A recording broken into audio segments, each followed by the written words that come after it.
அப்படிங்கிறது கொஞ்சம் கம்மியாகும் ஆக்சுவலாக. ஓகேவா? ஸோ அதே வந்து பார்த்தீங்கன்னா இன்னொன்று வந்து பார்த்திங்க அப்படின்னா physical exercise, physical work out actually.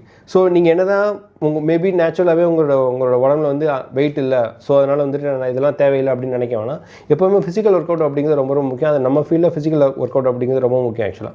So daily morning எழுந்திரிச்சோடனே என்ன நடந்தாலும் சரி ஒரு 30 மினிட்ஸ் ஜாகிங் வாக்கிங் அப்படிங்கிறது ரொம்ப ரொம்ப முக்கியம் ஆக்சுவலாக.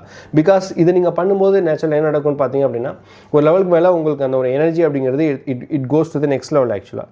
ஸோ அந்த டைமில் வந்துட்டு நீங்கள் யூ கேன் ஏபிள் டு நீங்களே வந்து ஒரு டிஃப்ரென்ஸ் தெரியும் உங்களுக்கு ஆக்சுவலாக. So jogging walking is not about reducing the weight, of course the consequence is there, but அதோட ஆக்சுவல் யூசேஜ் அப்படிங்கிறது it will help you, it will create some energy in your body. Moreover நமக்கு தெரியும் உடம்புல ஏகப்பட்ட cells வந்து it will get destroyed every second. So அந்த செல்ஸ்னால் நீங்கள் வந்து கரெக்டாக வெளியில் கொண்டு வரணும் அப்படின்னா யூ நீட் ஸ்வெட் ஆக்சுவலி.